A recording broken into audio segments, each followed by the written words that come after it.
Nouvelle énergie, lundi à Sika, Nabino Banso, Baïba Landi à Samuel 13 Télévision, chaîne Nabino à professionnalisme et excellence. Vous remarquez que voix Nanga échangé, moi, mon quai, Nazalé un peu grippé. On a représenté Bino Beskis, beaucoup supporté Ngabongo pour que tu présentes Bino recette, il y a libre débat. Excusez-moi, il y a mon colo Alelo. Et Sengeli Tosimba était na breaking news na biso ya Tongo Alelo, Jean-Florent Ibenge, l'ancien sélectionneur ya Léopard, a outu ko décliné offre ya Fekofa à Boyi à Lobi à Koki Koya Lisusu Kokotier équipe nationale ya RDCT pour raison ya mauvaise gestion na donc façon Fekofa conseil la makambuya ko sepela nangote alobi lo lenge na ya Koki Koya kozonga Lisusu te parce que dans un manque ya sérieux total wanande ezali maloba Jean-Florent Ibenge na Tongo ya lelo mama na dikamoto ko beteli solo lelo na libre débat ezali mayo etaleli mes topé Omélie à Pape François ou Athénaki Mokolo à lobby dimanche en faveur de la communauté congolaise qui vivre dans le Vatican. À lobby pour les Congolais, c'est bannir discours il y a haine contre les Rwandais et puis à dénoncer la communauté internationale éthique à exploiter la République démocratique du Congo de manière illégale surtout dans mayo étaleli ba richesse naé ya sous-sol. Maman na Kamboyami balé solo la libre débat il y a mon collègue lelo etali recouvrement il y a vignette pour 2021 au Gentini Ngobila Lingi abanda déjà mon collègue lelo lundi de mon transport est un tout petit peu perturbé est-ce que zali penza malamu nambula moko espace il y a 2 mois ba recouvrer 2 fois vignette il y a bambula mi balé pratiquement 2020 na 2021 à qui profite réellement ba fonds en ezali collecté est-ce que contrepartie ezali parce que vignette ou ezali taxe et sengeli za na contrepartie ezali différent na impôt est-ce que réellement ba congomani topé ba kino ba usager en cela ba ko bénéficier na nyon c'est na to ko réfléchir na ba congomani ba zomi na ngai tout autour il y a libre débat et il y a Tongo Alelo tozali na mona mboka porte-parole ya INC ville province ya Kinshasa Ale Madilou a zomi na biso na libre débat mona mboka na Tondio Botondi pe boye madame. Merci Ndego Nononkuru, merci Naba co-débatteur, Naba téléspectateur Nyosuba Talabiso. Napé Simbote na monsieur Google, moteur de recherche, l'honorable Vital Kamere. Na maman Mwangaza, napé si général 5 étoiles Billy Kambale Mbote. Napé si le président de la République Félix Antoine Tshisekedi Mbote Mingi. Et ba Congolais Nyoso Bazo Talabiso, na soutien FARDC en union de prière et de force pour longa. RDC Logama. Vital Kamere toujours combattu Godem pour auto beta et bord na messe na era culte na pratiquement église à lobby ba miyibi ba célité ba robima bima na boloko na ebité soki pas à compter na lo wana. Non, au moment déjà Godem Poi le pasteur il faut à ça l'effort ya convertir ba voisine na c'est-à-dire azana ba voisine ya ba na ba chel na expression qui non azana ba bien ba chel.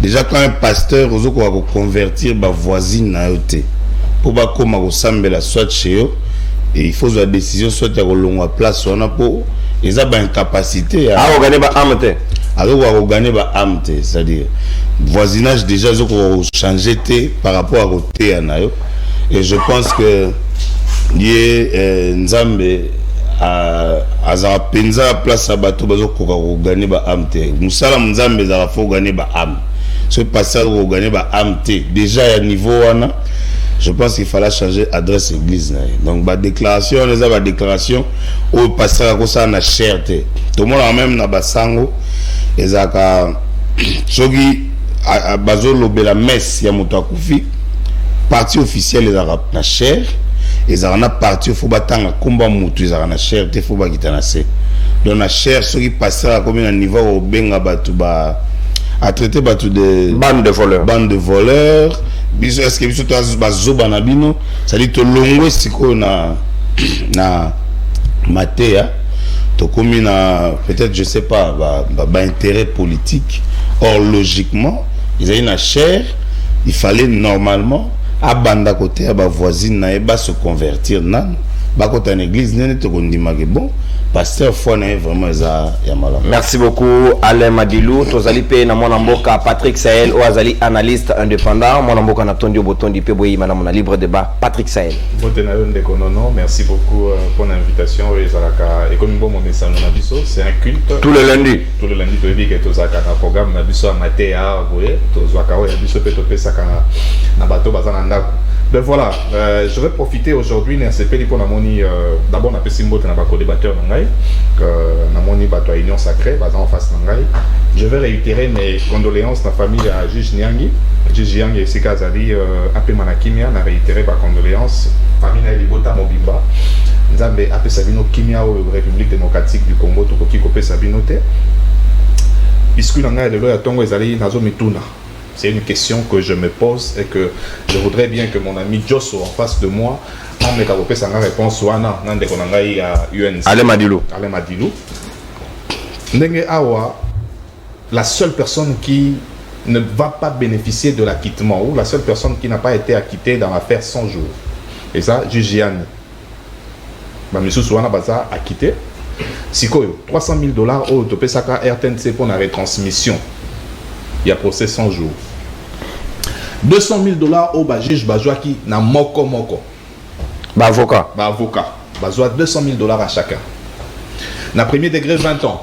C'est-à-dire avocat ou siéja qui juge ou siéja qui. Bakati 20 ans. Bango nyonso droit na bango. To tiango na mabele. To niati en république. La politique a dominé sur le droit. Dans un pays qui se veut être un état de droit. Na deuxième degré 13 ans. Juge ou basanganaki. Batanga qui bien te mibeko ndenge biso tangeli yango ifai kita 13 ans bango nyonso wana ba yebi droité ba lié pe mbongo na biso ya RDC ofele bino bo répondre biso mais na zape na posa na yeba ndenge batu nyonso baza akité sauf juge Yann 57 millions et kenda wapi 57 millions place EKI bino nde boko yebisa biso. Et puis la dernière question pour na chuter mbongo oyo DG ya Robank apesaka le français ou Akenda. Ezaki na comptani. Pour poser 100 jours, boye bindenge esukeli biso. Merci na bato baza quitté. Merci na biso bato to compter matanga ya juge Yani. Nzambe apambola RDC. To kutana na bino atana lola. Po biso boto to kwa suko sa bino lokote. Merci mon mboka Patrick Sahel le ba godem pour ce que justice ya c'est salité c'est que justice à l'Hollandais ali malgré avant la pause. Merci beaucoup mon mboka Alain Madilou, merci Patrick Sahel. Tozali na première T, deuxième T, mais plutôt troisième intellectuel Yakabe Yakamwanga. Secrétaire général adjoint, il y a ANCL, mon mboka maître Papi Diosso, Ngandu Adena Bicholongo, Natondi Obotondi Peboye madame. Mbote mingi mona Congo, nononkuru, mbote na bande konanga Patrick Sahel, Alain Madilou, mbote na balandi nyonso ya Samuel 13, oyo baza vraiment na contrat chaque lundi, bamona ka prophète politique, l'intellectuel de Kabeya Kamwanga, maître Papi Diosso, kanda politique, mais seulement maître Ndekonono abosanaka qualité moko, naza KKT secrétaire général adjoint ya ANCL, coordonnateur, ya communicateur, ya Union Sacrée. Avant de rencontrer Patrick Sahel, il y a un parlementaire. Je suis en train de faire les recherches pour Naye Bakuaza, sénateur ou député. Oui, azali ko sala désordre makasi nanganda jika. Azali ko boto la batu ba mapangu, batu ba benginga ba lobi oza molobeli na biso na Kinshasa. Naza na cliente moko ye assez à saisir nga officiellement pour que to landela to ye ba parlementaire nini azali ko tia mobulu ko boto la batu ba mapangu ba concession kuna na nganda jika. Alors, je reviens sur ce qu'a dit Ndekonanga Patrick Sahel à lobby. Les seuls acquitté mutu oyaza acquitté te ezali juge Yani et bongo juge Yani azaki moko na biso ya kufi pendant le procès de 100 jours. Mais na koyoka ndeko Patrick Sahel koloba c'est que tant mususu ayebi les causes ya liwa ya juge Yani la mort est un fait naturel. Nzela na biso nyonso o tokolekela. Donc ce qui muto akufi ezaka lisusu ata mwana baboti lelo, mwana akufi lelo. O condamné baboti to o condamné nzambe. Donc la mort est naturelle.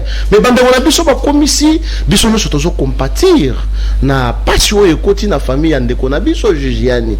Mais tokoki kolobate que liwana ye est posé problème par rapport ya procès à 100 jours.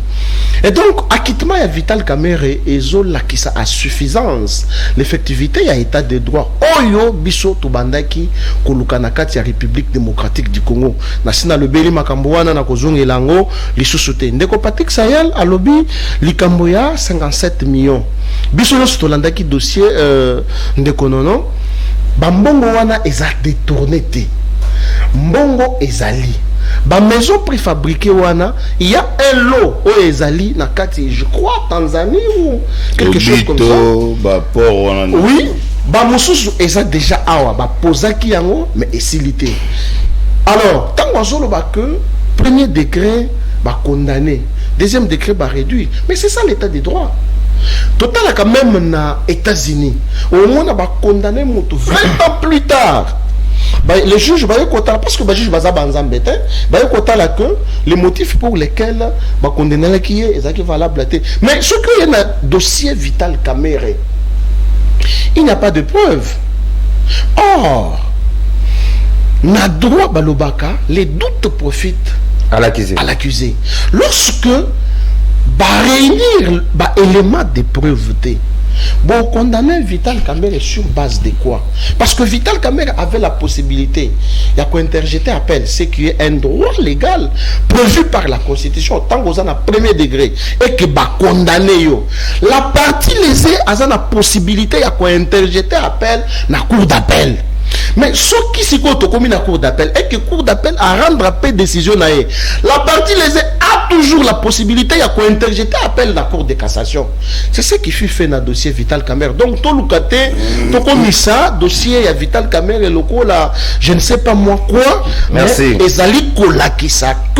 il fallait que Félix Tshisekedi aille à pouvoir pour que tout vive le réel état des droits. Merci beaucoup. Et ça l'appelle constat à Baï Kongomani, Mwanamboka. Maître Papi Diosso, le coordonnateur des communicateurs de l'Union Sacrée. Toko Tasika wana maboko ya libre débat na biso ya tongo alelo mwana mboka ale madilu toko fungola ba hostilité na yo. Pape a été accueilli Canada mais quand même a pensé na communauté congolaise au vivre na Vatican. Atindela ki biso pe moko ya ba secrétaire d'état ya Vatican awa ko sala messe na ngambu ya Kinshasa mais na homélie na ye Papa lobi RDC azali victime, il y a exploitation illégale, il y a puissance étrangère dans la communauté internationale. Par là, Papa Lingi ko passer message nini. Est-ce que nous sommes les Canadiens pillage de la richesse naturelle de la République démocratique du Congo, Pape a révélé quelque chose et c'est un baï congolais qui a conscience. Merci Ndeko Nononkuru. Nalinga ki Ndeko Nanga a zalana moi respect na ba mort. Je pense que la femme et les enfants du juge Yanni nous suivent. Je souhaiterais que tant qu'on soit prise de parole, Naya Senga Bolimbisi, parce que Bastakana na batu bakufate. Au moni, liwanyo sur les circonstances y a bien été. Moutako kufate yo bandoyo le la télévision le baké. Juge Yanni, c'est le seul qui n'est pas acquitté. Pas acquitté Rebembete. Moi, je dirais que si j'ai fait partie dans la chambre du conseil, le juge Yanni, c'est le plus heureux aujourd'hui, de là où il est, qui repose en paix. Il disait que Bozo Memelangaï dossier et ça n'a pas preuve. Si il n'a pas preuve, il n'a pas libéré. Que son âme repose en paix. Je pense que nous devons vraiment avoir conscience, il y a famille Nabana, na respect à la mort au sein de Bolimbisi.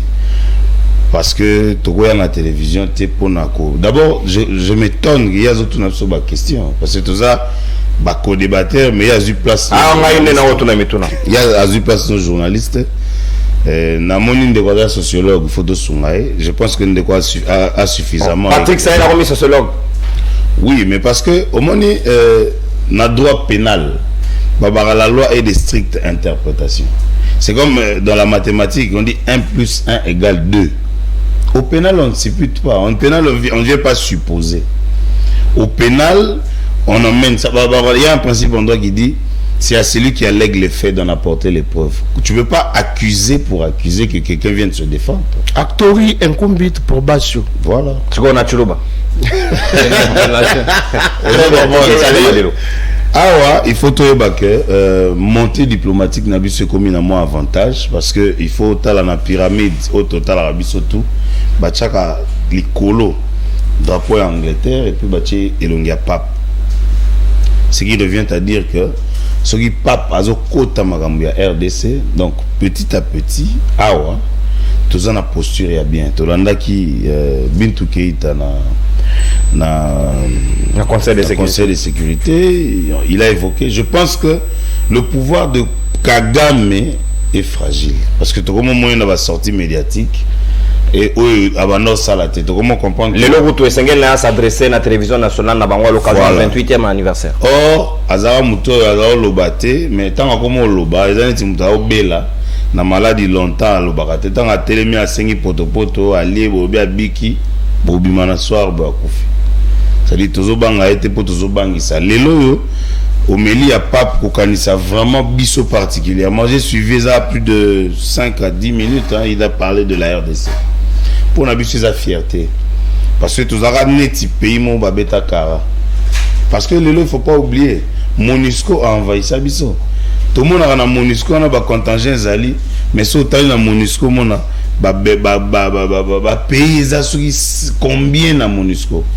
Bazana ba contingent ba site parce que que non ah ba bolivien bayaka ba chaque vendredi ba ça permutation koto banani donc déjà départ wana ils ont permettre que ils ont la qui que RDC lelo tous en attention ya pape ou azo gérer église à Mounene na monde.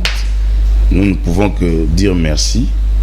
Et merci à Dieu, merci à la diplomatie. Merci Ale Madilou. Dans la première prise de parole, na mayo étali thématique liée. Il y a Pape François à s'adresser à penser na bayi Congomani, Patrick Sahel. Pour nayo, ezali discours ya rachat. Nandinga yaki Kinshasa a préféré na Canada, même si azali un peu na quelques soucis à santé. Comment ozo juger adresse ya Pape François vis-à-vis ya ba Congomani? Avant na une adresse à Pape François, na nina epsa bandeko nanga, ba monsieur Subasengi na pesa ma commission même sociologue. Ben voilà, je suis sociologue et puis voilà. Vous savez quand on manque d'arguments, question à poser est simple. 57 millions est à what? Non, cours m'ta poser la question. Et puis nazo réitéré. Ma condoléance dans la famille à Gigiane. C'est un bolim s'il vous plaît, allez Madilou, tolérance. Je le suivais religieusement, j'attendais qu'il dise quelque chose, il n'a rien dit. Laissez-moi dire ce que je dois dire, mon cher ami Madilou. Mon on a vu sur place ezali to éviter. Ndeko nanga union salé kuna ebisinga 57 millions ezali. Bon, il y a yebi place ezali. Ce que le pape a dit, c'est tout ce que Toye Bisaka, Félix Antoine Tshisekedi dit chaque jour. Ndeko non. Awa, na ebisaki yo, j'étais dans un autre plateau. N'a posé ma question. Qui est Kagame? Kagame avant comme président ya Rwanda, Kagame aza rebelle na Uganda. Mais sikoyo Museveni azwa Kagame, atinda Kagame aux États-Unis. Kagame a sali classe ya renseignement militaire formé par les Américains. Tant Kagame a zongi na Uganda, Kagame a simbi renseignement militaire ya Uganda. Pendant beaucoup d'années avant Bill Clinton aya kozoyer ba kende ko bomba avion ya Biarimana. Kagame était le numéro 1 ya renseignement militaire ougandais.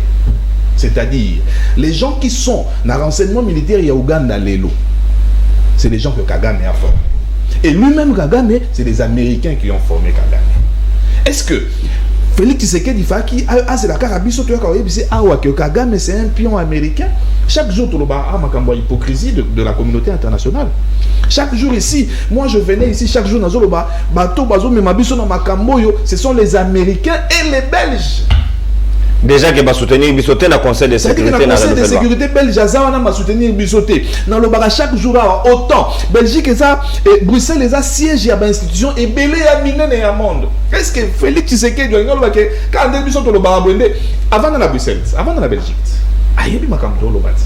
Il connaît l'histoire de ce pays.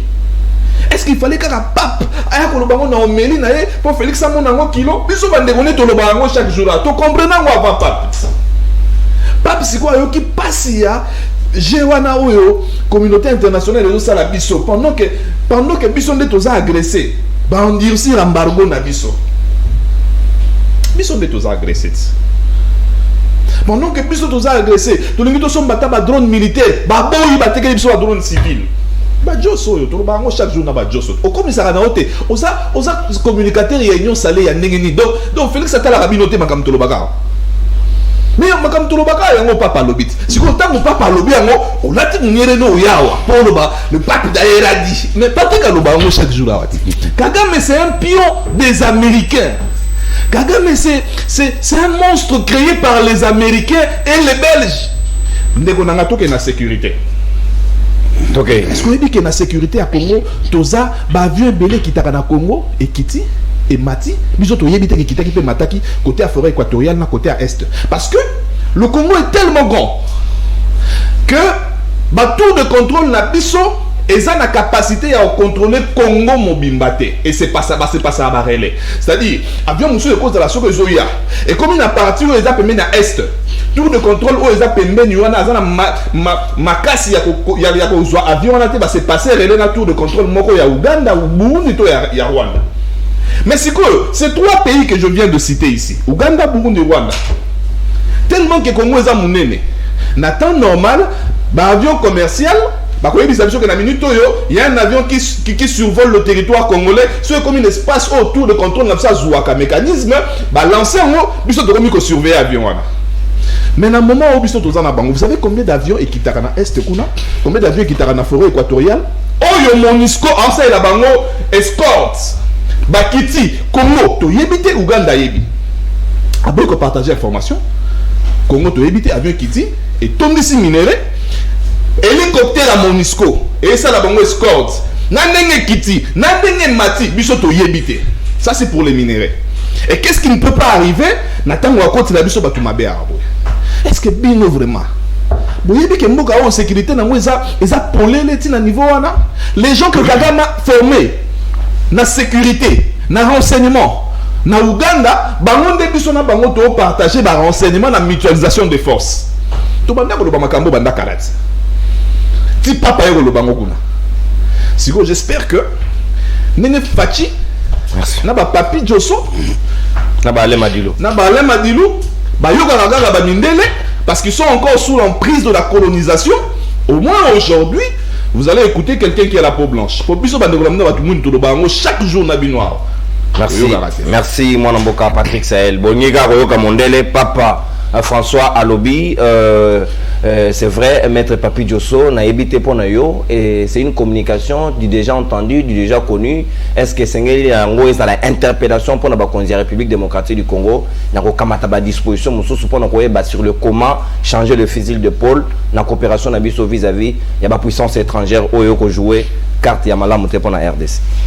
Ngekonono na lingaka ça la péché moko ya kozanga kopesa mbote na balandi nanga ya po matete balingi mingi wana penza na kozangisa bangote les amis de Papi Josso po matete pa ya maman Gabriel Nkuru donc mbote bisika bozali ndekonono nazomona Patrick Sahel sur ce plateau lokola kaka yende azana souci na pasi ya juge yani nazongela nanu ana parce que a réitéré ba condoléances na ye na juge yani. Mais qui vous dit que Bisoto na pasi ya juge yani? C'est quelqu'un qui a servi le pays. C'est quelqu'un qui a sali Moussala na ye, mais il a rencontré la mort qui est un fait naturel, je l'ai dit. Sahel nani a beaucoup faté na mokilo yo kola kisate ke yonde olingi yani koleka biso ngako tunde na lingi ye nazala passe sa famille na ye koleka kutu na yo peuple azolanda wana mezela on appareil donc ko réitérer ba condoléances na yo eza non événement kutu ndenge ka madilo ya lobia famille na ozo la musa passe eza neti ozo kundolanye o ba kundana na nzete meta bilo wana te balimbisa ba téléspectateur balimbisa retirer farata na retirer farata wana. Okay. Donc depuis Congo et bandana ntokutana na président lokola Félix Tshisekedi te. Donc mokoyo et ça vraiment la bénédiction ya nzambe kozala na mokonzi lokola Faci Beton. Un bon président de la République ça y est, toujours sur ces plateaux. On a 3 options. Option à l'immotion, c'est la diplomatie. Il y a mis les négociations. Il y a mis ça dans la guerre. C'est ce que le président Félix Tshisekedi est en train de faire. Le président Félix Azo Salanine, un adage latin, quand la politique est Kolobanine, Pawa ya kuba kuba ujanji kuteyankwaji. Cela veut dire quoi? Tango kokende pa bakuba. Mette wana chuluba. Na latin. Dans ma pays, il y a un théâtre. De chez nous. Je suis en train de expliquer. Je suis un enseignant. Je suis un bon enseignant. Ça a un matériel didactique. C'est-à-dire ceux qui n'ont pas bakuba. Ko bandana nukolo bata mbisité sans que bangoba la kisa ondenge balobaka. Vous comprendre? C'est-à-dire que président Félix Tshisekedi t'envoyé na pouvoir. Il fallait à ça là ce qu'on appelle les larmes de crocodile. Oui, les larmes de crocodile les Andéens. Hypocrisie. Hypocrisie. Pour que à déterrer bandokinyo sowana. Patrick c'est la lobby. Oh non, naïbisaka Félix Tshisekedi. Est-ce qu'il fallait kaka Félix Tshisekedi baïbisaye pas ya pape? Mais non, Félix Tshisekedi c'est un stratège. Bamakambuno so asiaye bakango. Félix Tshisekedi sait que tozali na ba communauté internationale ezali hypocrite. Il ne faut pas que Patrick Sahel a le bayango, Félix Tshisekedi ayebi yango. Mais la diplomatie de Patrick Sahel, ce n'est pas du jour au lendemain que le président de la République a soit capable de décision. Non. Tant que Félix a continué à pouvoir, qu'est-ce qu'il devait faire? La première des choses, d'abord à Fongola, la relation diplomatique na bande ko na biso, ba voisin na biso nyos. À ne pas oublier, aucun pays du monde ne peut vivre seul. Mon côté. Avance clos. Avance clos. Mon côté a compris vivre et moko. Même Soki Kabila a kangaki ba relation. Mais l'objectif de Félix Tshisekedi est ba voisin la biso. Tio kine ko kufa. To ko tikala na bango. Qu'est-ce qu'il faut faire? Est-ce que to tikala na bango comme des chiens en chien de faïence ou bien to luka quand même ba bonne collaboration. So on est dans la diplomatie. Ce qui est simité to ko changer jeu et le baba kino mundela a changé jeu. Donc discours il y a pas pour ngana zo mona iloko ya sikate parce que à lobino to boyi ba discours ene ainsi de suite même a biso pe to lobaka yango biso to zo bundande to bengana munguna o ya zali Kagame. J'ai prophétisé sur ces plateaux que le régime ya Kagame est commis na suka au moins attendre qu'on a biso moko a megaki ko finga mama na ye. C'est-à-dire que bah atrocité et le niveau comme on dit toujours bientôt que la gamme dit bon. On ne fait pas du théâtre. Trop salé ne se mange pas. Donc, moi, j'aurais aussi souhaité que le coup n'a pas passé le discours. Il y a malam. Déjà. Parce qu'on prenait des dispositions. Donc, il y a un pays où on va voter contre Bisso, on va voter pour Bisso. Mais pas il fallait à ça l'effort. Alors, on le Bisso en bongo. Oh, alors on l'a cholé. Oui, il fallait alors que les bichons banganga nzambe oyo bazali kosala mosala na bosembo. Parce que awa tozali na banganga nzambe oyo nite metoboki Saint-Esprit ekweri. Saint-Esprit ekei ko vanda na poche na mabenga ya banganga nzambe.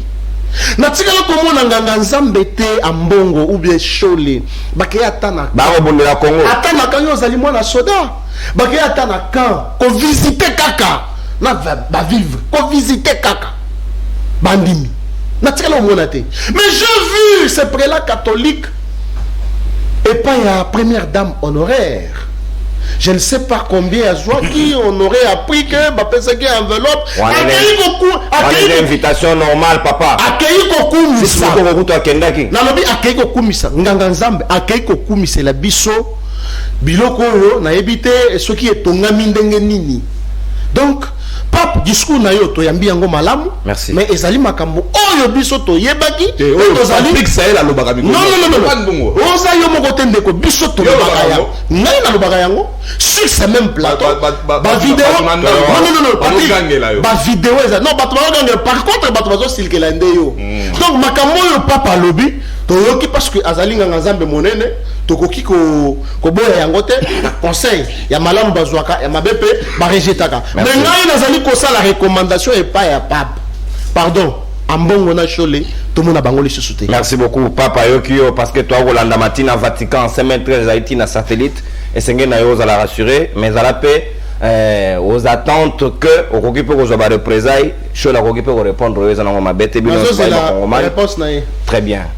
Mais c'est quand on commence nos reportages à honorable Ados Ndombasi à Kitaki na terrain toujours pour nous assister en termes de banc parce que gratuité de l'enseignement et provoquer paiement de réalité belé entre autres ban ba commis sur nombre na kati ba classe c'est au kosenga ba ban na commune ya Kalamu ake ko assister pe à sali do ya baba to ko kamata ngo peut tozonga tout à l'heure pour nous rejoindre deuxième volet il y a libre débat mon kola lelo mayo etali recouvrement ya vignette pour la 2021 à qui profite ces fonds to ko kotana tout à l'heure c'est parti. À la suite du constat décevant effectué par l'ASBEL, Brigade Orange, qui dirige l'honorable Ados Ndombasi dans quelques écoles du district de la Funa où les élèves étudient à même les sols, le numéro 1 de la Brigade Orange, les députés nationaux Ados Ndombasi, accompagnés de membres de cette structure, sont descendus à l'EP17 Makala, EPA 1 et 2 Kaouka dans la commune de Kalamou pour faire un don de premier lot de bancs. Objectif, permettre à ces élèves d'étudier dans de bonnes conditions. À cet effet, quelques élèves de ces différentes écoles n'ont pas manqué de remercier la Brigade Orange. Ados Ndombasi, nous élèves de complexe scolaire 1 et 2 Kaouka, nous vous remercions de ces gestes généreux que vous venez de poser à notre égard. Que Dieu vous bénisse et nous vous remercions. Que vous bénisse abondamment. Même chose pour certains responsables qui saluent ce geste d'une grande importance. Sincèrement, nous remercions l'honorable et sa suite. Que Dieu vous bénisse et que cela ne s'arrête pas ici à l'EP17. Allez partout pour que vous arrachiez les bénédictions que Dieu vous réserve. C'est un geste louable. Avec ça, en tout cas, mon école va maintenant vibrer, en disant. Vraiment, merci beaucoup. Comme les enfants depuis hier, ils savaient que Baba est Koya. Bon, ma bénédiction, Baba qui bino lobby. Je sais que Boloti va d'autres embêter dans le. C'est dans chaque classe qu'on disait que Dieu vous bénisse abondamment et puissamment. Donc vous avez la puissante bénédiction et une abondance. Je sais que les sources ne tariront pas. L'un des membres de cette structure, Maître Joji Bello, a précisé que cette campagne de la Brigade Orange est apolitique, conformément à ses objectifs qui visent le bien-être de la population. L'optique dans ce geste était de soutenir nos jeunes enfants, nos jeunes amis, qui suivent un cursus de formation qui fera d'eux les dirigeants de demain. Voilà pourquoi Brigade Orange, qui est une structure totalement apolitique, a décidé, en lançant justement cet appel à Sombela Mwana Kelas Ban, d'accompagner les écoles en manque de bancs et même d'autres infrastructures. Prenant la parole à son tour, le député national Ados Ndombasi a profité de l'occasion pour lancer un appel à toute personne de bonne volonté de se joindre à cette initiative pour permettre à ses enfants d'étudier dans de bonnes conditions car la jeunesse est l'avenir de demain. Vous savez, les enfants étudient à même le sol en pleine capitale. Donc vous pouvez comprendre qu'à l'intérieur du pays, c'est encore scandaleux. Donc l'idéal vraiment, c'est de mettre les enfants congolais dans des bonnes conditions. C'est inacceptable, c'est illogique. Et c'est pour ça que la Brigade Orange a décidé de faire une campagne Sombela Mwana Kelasi Ban. Je le dis encore, nous demandons à nos frères, à nos sœurs qui nous suivent, ceux qui sont à l'extérieur du pays, ceux qui se trouvent aussi en République démocratique du Congo, dans les provinces, de soutenir cette action. L'idéal, c'est de le faire dans toutes les 24 communes, mais pourquoi pas aussi de faire aussi dans toutes les provinces de la République démocratique du Congo. Donc, il s'est dénoté que la Brigade Orange promet d'étendre cette campagne dans le Funa et sur l'ensemble du territoire national. L'idéal est de doter les écoles de bons pour permettre la bonne marche de l'enseignement de base en RDC.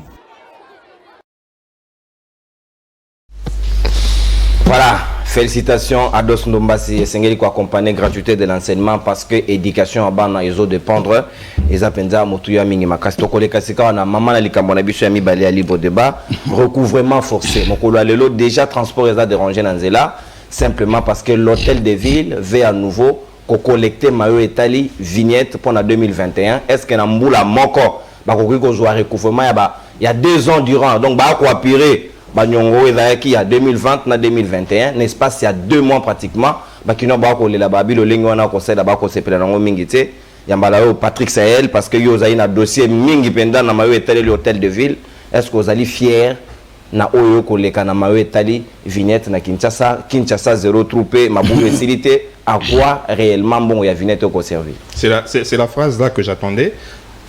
À qui profitent les fonds au Lobaki on est bandé. Mais avant na yawana Josso 1 diplomatie 2 négociation et sanctions 3 guerre. Vous changer. Ah bon oli.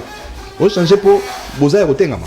1 comment attendre zoloba 1 diplomatie 2 sanctions to komaka na sanctions to suspendre toute la relation entre biso na Rwanda 3 guerre.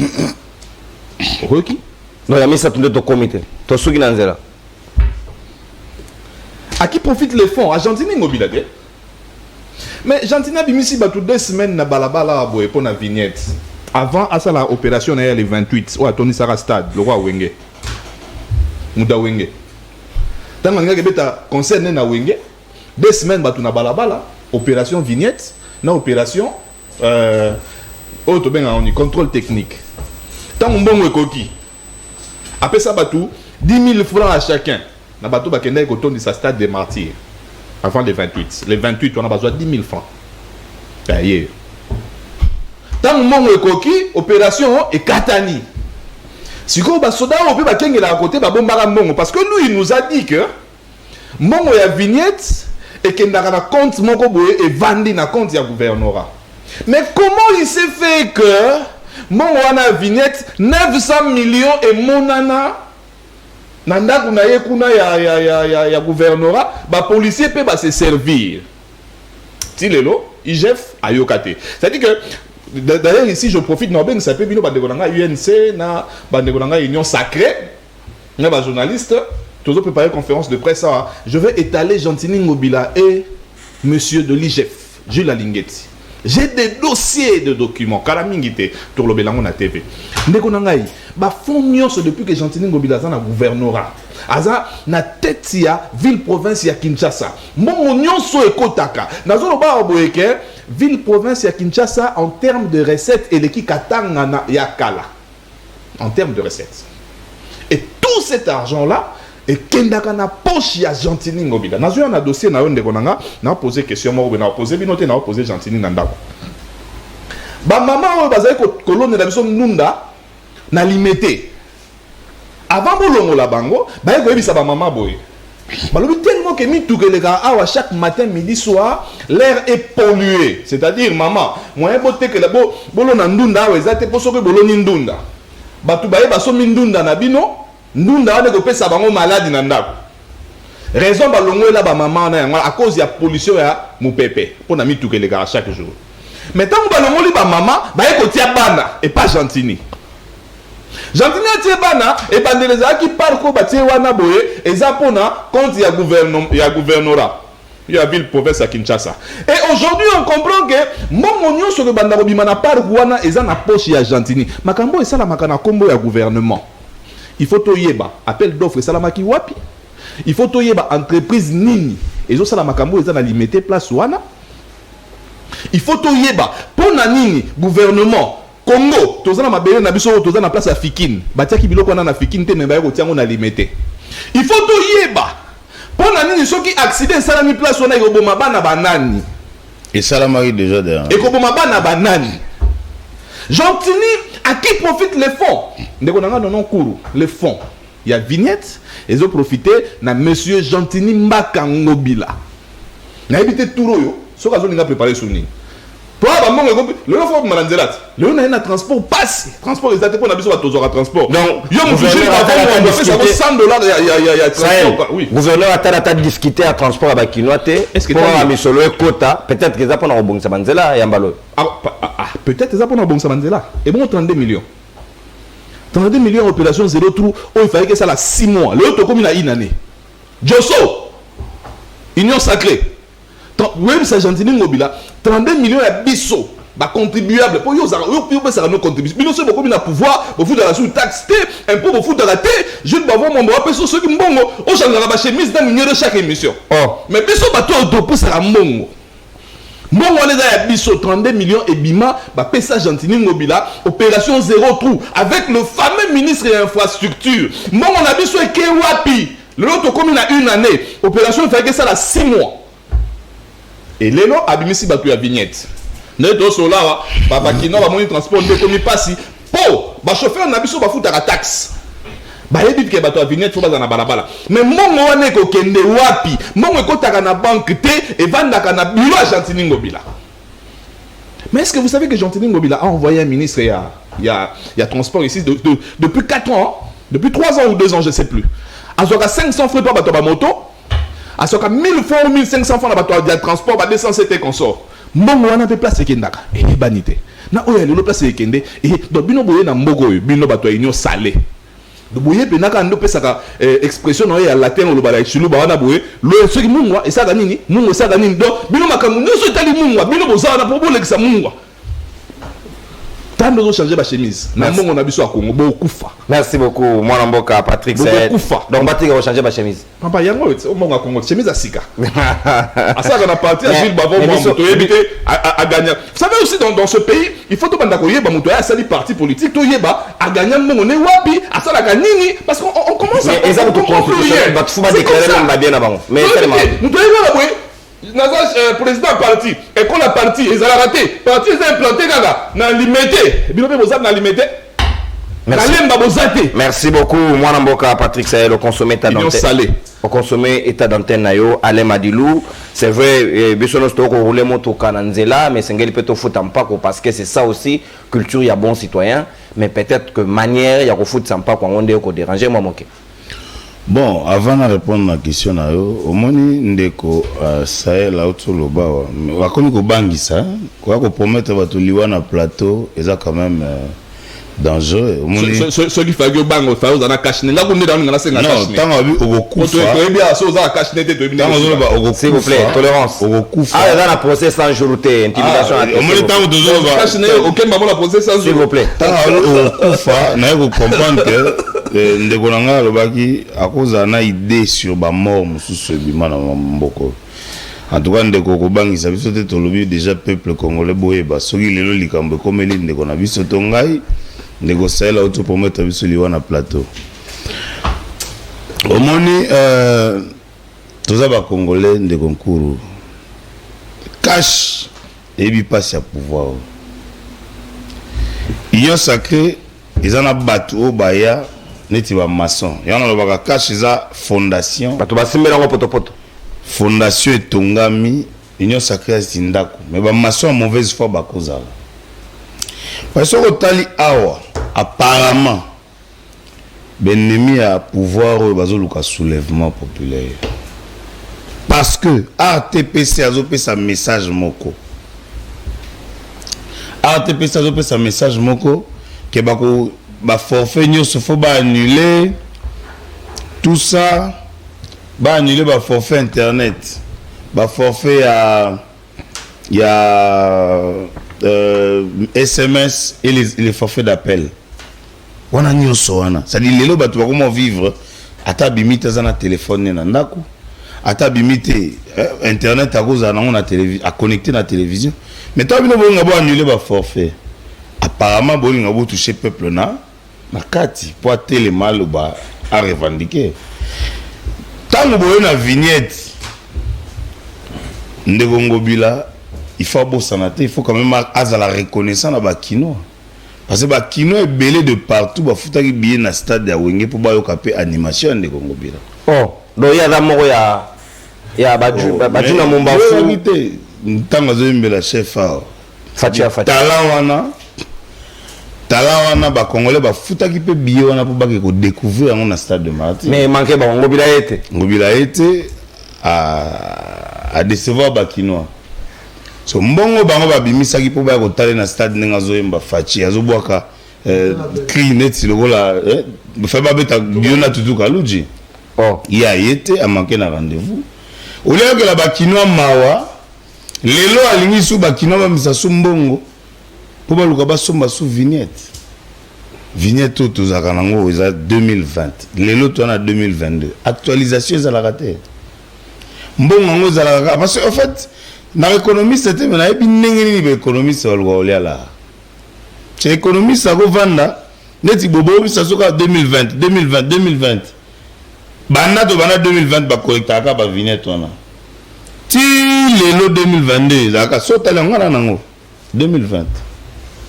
Bon, secret zani na kati yango ndeko wa place na CP les azo comprendre que binemi ya pouvoir ya cash eza entre autres ba gouverneur na ba pratique oyo parce que lelo so il transport les mabe nous sommes au concourir na bilan na bino na 2023.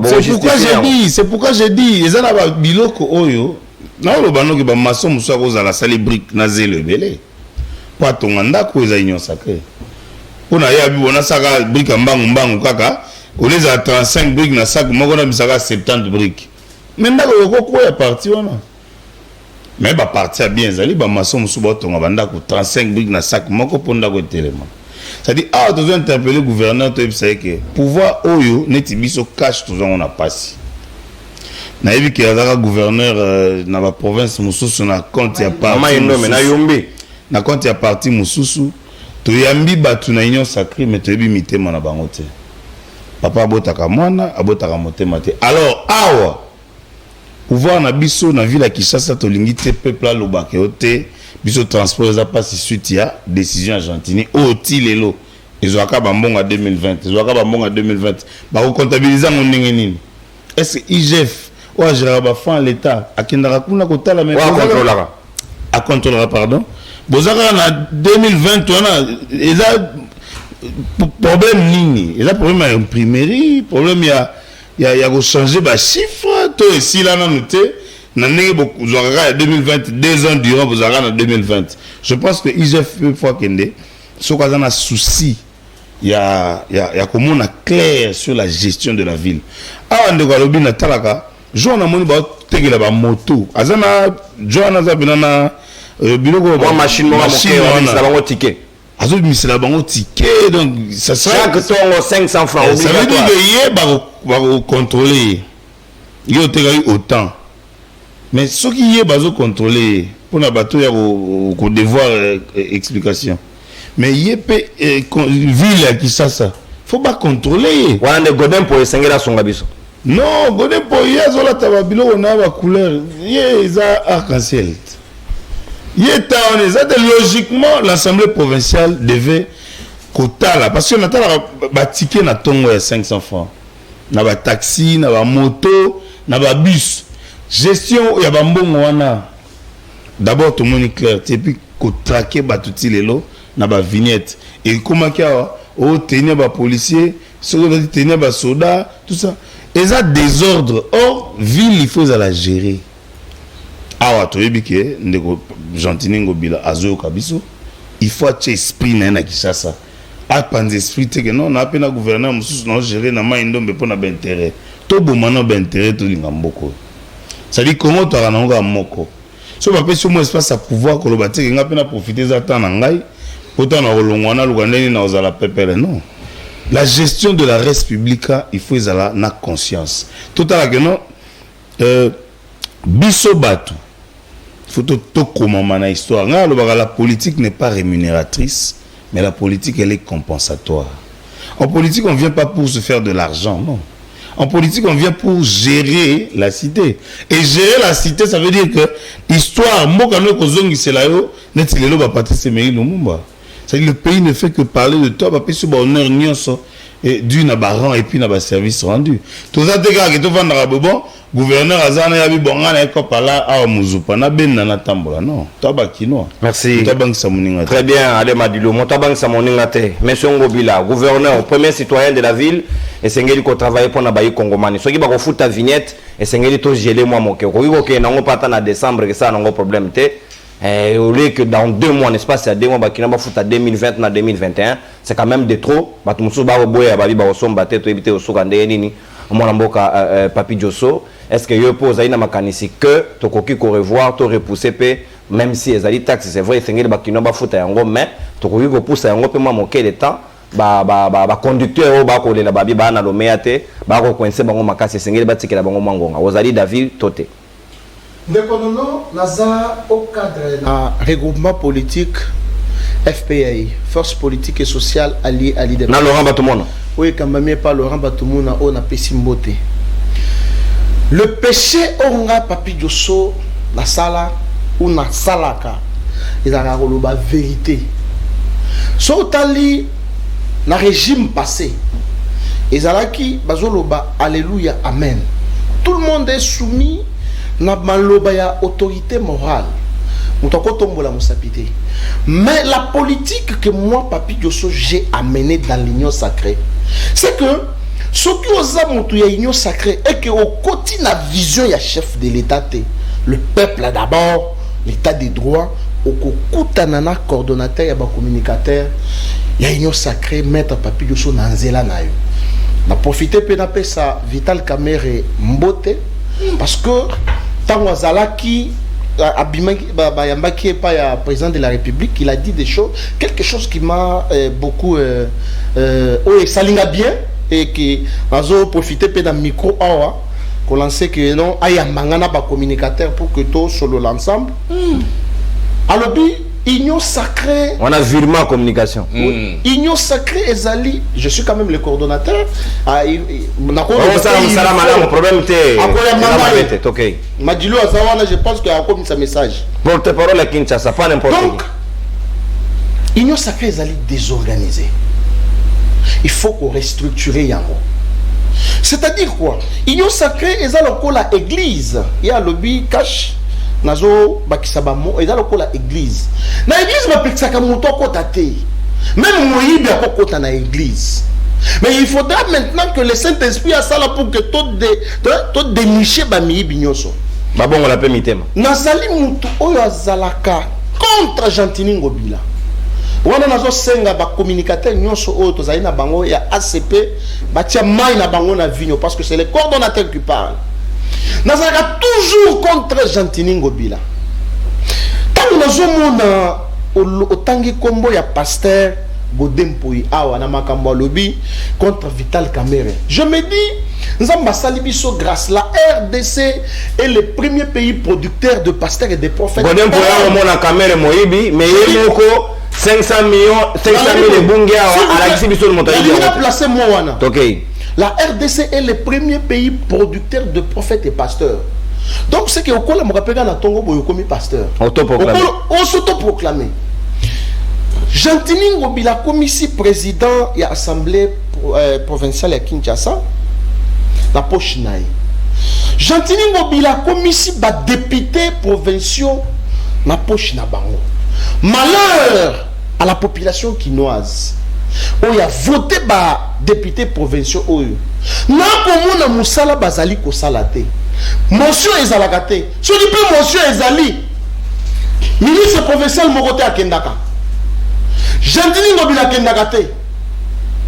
Na tikala komona te. Ba député na biso. Ezala ba oya IDPS. Ezala ba o wapi ya cash. Nazo mona te. Ba nyonso na poche Ngobila. Ngobila c'est quelqu'un qui est venu na union sacrée pour la kotia ba bâton na roue ya président de la République pour que population ait une mokozambok. Là je suis David nande konanga Patrick Sahel parce que yebi que nazalaka hypocrite te et que ozala union sacrée au salima ba il faut na dénicher yango na lobela yango lelo likambo ya zando Est-ce que vous avez que Chantini Ngobila Zali ko bungisa électorat ya président de la République? Bako ba commissionnaire, ba la chasse en 2023 ba horizon à 0. Na nyoso ba lesa kama bota na bango na zando. Le lot okende soki 3 ans ou 2 ans. Oh zando ezali fermé, aucune suite. Toyebi place appel d'offre et salamate, toyebi société ni gagné marché te, toyebi te. Chantini Ngobila Sali sortie officielle il y a parti naïe agence congolaise de presse. Oh, mais qu'est-ce qu'il y a noté? Donc après Toyoki de 500 000 ebungi wana Toyoki, il fallait ayambanga po a expliquer en tant que communicateur, coordonnateur, communicateur, mais comment se fait-il que 500 ebunga kaka juste après manifestation il y a sortie officielle? Nakosenga honorable Peter Kazadi azawapi. Toyoka ke akotisa motion pour que toyeba mongo wana ekenda wapi. Toyoka pe ke IGF ekenda kosala audit kuna. Rapport ekenda na mallette. Rapport ezawapi. Ngobila est devenu incontrôlable. Akosala ndenge nyonso alingi. Ayeko kotisa président de la République na projet ya Kinshasa salté. Bopeto. Le lot tozo papa. Soki tu n'as pas assistant nanga koyebisa yo. Tozo ya na nzela awa nazo mituna. Mais Kinshasa bopeto ezalaka wapi? Et ça tende konono. Population bazo souffrir. Ba omona mokonzi ya mboka mabe likolo ya tata oyo. Tata onani? Tata Ngobila Mbaka. Bato babosani Yumbi, bato il y a des morts à Yumbi. Jusqu'à maintenant tu es pas responsable à nani ya ba mort wana na Yumbi parce qu'azara gouverneur kona. Ngai na lobaka. Merci. Mieux vaut vivre avec le coronavirus na Kinshasa awa que vivre na kulut na Ngobila lokola gouverneur. Merci beaucoup moi. S'il vous plaît, à qui profitent les fonds? Néwana Sengolo Chité 30 secondes. La vignette, 30 secondes s'il vous plaît. Aujourd'hui, ma société à l'État, SNEL Régie des eaux. Au moment de Tozana août, mais bazo ya kopé ce bilan facture il y a avril. Na kopé le système. Na kopé le système on a été. Pour poser la facture il y a août, il faut poser là janvier 2023. Aujourd'hui, le cycle recouvrement forcé il y a vignette OU. Réponse moi qu'on a Patrick Sahel. À qui profite? Oh, on a mon soto et que un bon taxe nde tongaka mboka. Tout ça na projet à zéro tour ndekono non. Mais tant que qui tassa au moins la batou et ça partout. Santé et ça partout. Et puis bah initier système ya ko futa nini bato moto bazo futa parking. Ndeko nono mbongo ne kendaka wapi banda kono ya moto bozola nanga mongo ba futaka chaque jour surtout futite ba ko kanga yo placasserie partout et puis bazuka ka ba motocycliste nde ba utiliser ba po bango nde bazo futa so monika moto saka moi machine wana za motard parce que ba monaki ke ba agent o ya hôtel de ville ba pesaki ba komaki ko bundana ba to moto des ordres des agito c'est comme ça qu'on a utilisé ministre provincial à transport il a utilisé seulement le motard parce que bango ba yebani Mongo wana chaque jour 500 francs et kendaka wapi. À qui profitent les fonds alloués yaba oyo baninga bazo foot o biso ba peuple congolais tozo foot taxo ya vignette et zo profiter na banane mais na bangot. Merci beaucoup mwana mboka Papi Josso to consommer ta d'antenne 1 minute à chacun et conclusion puis recommandation qu'est-ce qu'il faut dire na gouverneur de la ville le mwana mboka Patrick Sahel na Robandobe na yo 1 minute na yo recommandation puis conclusion et libre débat mokolo lelo nazo si sango mbango avant après na recommandation na kinde ko na réunion sacrée alors bi cash pouvoir na biso tozwa na passe ça quand c'est pour gagner l'élection c'est éviter l'élection za musala tolérance tokei bato bateka batike na balabala ana. Regarde, j'ai 45 audios, il y a Batouya, il y a Nini, il y a place Jean-Denis à Salabé, Hôtel de Ville, 45 audios, j'ai 25 vidéos. Quand on a une conférence de presse, on va étaler Chantini Ngobila et Jules Alingeti. J'ai des documents chez moi, Oyo, dans le bango si côté Boria, la conférence de presse. Oyo bato basa bafoul ça va ticket. Ne lo konanga de konanga madilo lobio bazarane lo mo na balabala. Ces gens-là n'ont pas de numéro matricule. Ces gens-là, na mbongo ba collecta pas ba moto. na ba chauffeur ba ebisa bango tant ya ko tsambongo a enregistré il ba fouté 30% ya mbongo wana na chaque mois. C'est comme ça qu'ils sont payés. Mais OK m'appelle. Quelle arnaque. Ndeko nanga joso lobelo mo sepeli singa obi ke na sepeli makasi. Abi union sacrée za logo église. Ata moyibi akotaka. To comprendre maman. Non, mais tu comprends. Et ça le l'église, beaucoup de Sarabatunioso, surtout Mibi. On a tout compris. Kinshasa, bien. La ville de Kinshasa n'est pas gérée. Parce que quand on parle de la ville de Kinshasa... on peut sa raison à Kaboun de son temps, ou alors la ville de Kinshasa est ingouvernable. Quand on parle de Kinshasa, on parle de Gentilly, on parle aussi de... Kassongo. Koko. Kassongo. J'ai Coco Koutou. Ça veut dire que on dirait tant on a aussi ça makamuna Gentini, na obanda j'ai Coco. Et puis que j'ai Coco ça la garage on va Chrysler na limité. Vous dites place mi tout connaît za out. Avant de buka na baba na kingabo. Garage ngaba bwani. Na fungolo nzela ya New York Canada tiki sasa. Na l'action ndenge ça la maka. Loba tata. Na lobao. Bisco. C'est le pouvoir qui prend des gens qui ont fait la prison en Europe. Reconnu voleur, je parle pas de Gekoko, je parle du pouvoir. Très bien. Reconnu voleur, il a fait la prison, il vient ici, il devient ministre. Quelqu'un qui vient, il tue le gens à Yumbi, il vient ici, il devient, je sais pas, Nagno, gouverneur. Et yo, vous êtes capable de relobake union sacrée beaucoup de sarana mibi. Car mibi t'es pas assassin, n'a pas de. Merci Patrick Sahel. En tout cas, peuple congolais, il est temps. Ndekonangai Madilu alobelo moko ya motu ya makasi. Mais yesi quoi lobia on dirait pas bangisa biso. Nous ayons compris que la paix de la RDC ne va pas se gagner dans la diplomatie. La paix de la RDC peut se gagner dans la guerre, mais une guerre populaire. Il a dit la guerre sera longue mais populaire parce que ceux qui toquent na mikanda américain a okosa loko azana biso Aza allié na biso, mais yem doit sunga Rwandais. Yem doit pesa Rwandais minduki. Alors il faut que le peuple se soulève à un moment. Ça y est, dans le printemps arabe, les Arabes s'étaient levés. Bah pesa kimia na mboka na biso. Awa, ce qui est sunga, président de la République Fachi, c'est le peuple qui doit se lever. Merci beaucoup, le peuple doit se soulever. Même s'il le faut, on va se soulever. To kimisi ba Gentini Mobila, to kimisi ba Gekoko Mulumba, to kimisi ba nani on a prison. Banani. Merci beaucoup, mon amour, Patrick Sahel. Alors, on va aller Madilou Modi. Allez, Madilou, tu comme une souka pratiquement et Sengeli te conclure peut-être ça la recommandation n'a pas conduit. Est-ce que Sengeli va remplacer Gentini Mobila par Motumosusu ou Beati Kalawana Mabon la Mutema comme Bozan Église? Nga kanisaka lokwa tozui pasteur na tête assemblée provinciale qui cherche désormais gozo moi Godempoy sens mais batu bele baoya na pouvoir pour na rolata bamsubaye basomba ba lunettes na bango bamsuba biti na za rêver vers ça banda kala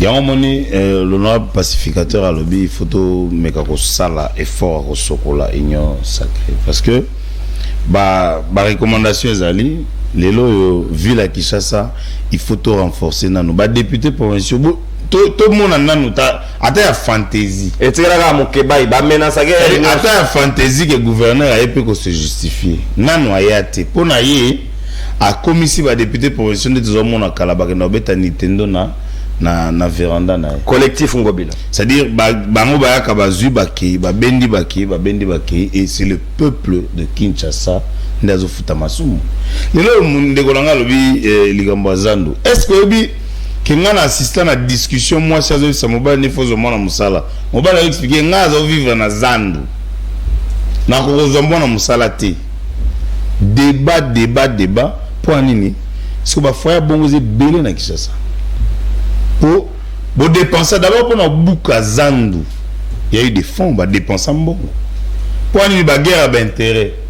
Mouto frappé sanga mivé, il y a bien opé saté, nazoa na bouc à kabiso soto raté.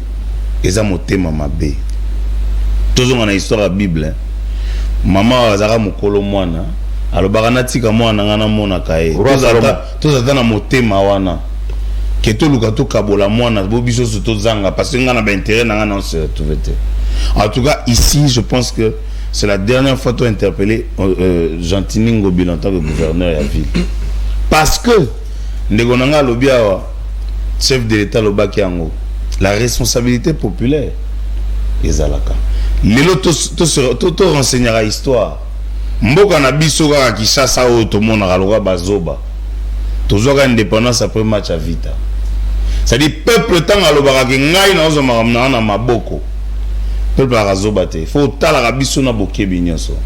Parce que peuple qui nous a koloba bon, ras-le-bol, c'est fini. Jour où la décision, c'est le départ. Merci. Je pense que na bandeli yango toza bakinois mutabangisa muninga. Très bien, Alain Madilou, merci na concision peu précision par Papi Diosso, yo ko conclure pe na tour na yo.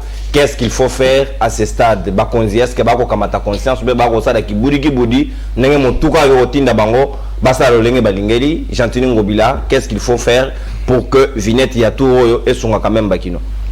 Bon, ndeko Patrick Sahel ndeko nono kuru nazolingana nazongena o Sahel alobi azolinga zwanga na bamo non na lobi boyi union sacrée hein o ngana azali ko faire partenir ezali lokola église na église miyibi bakotaka bato malamu pe bakotaka mais bato nyonso bakotaka wana bayaka kotubela masumu na bango.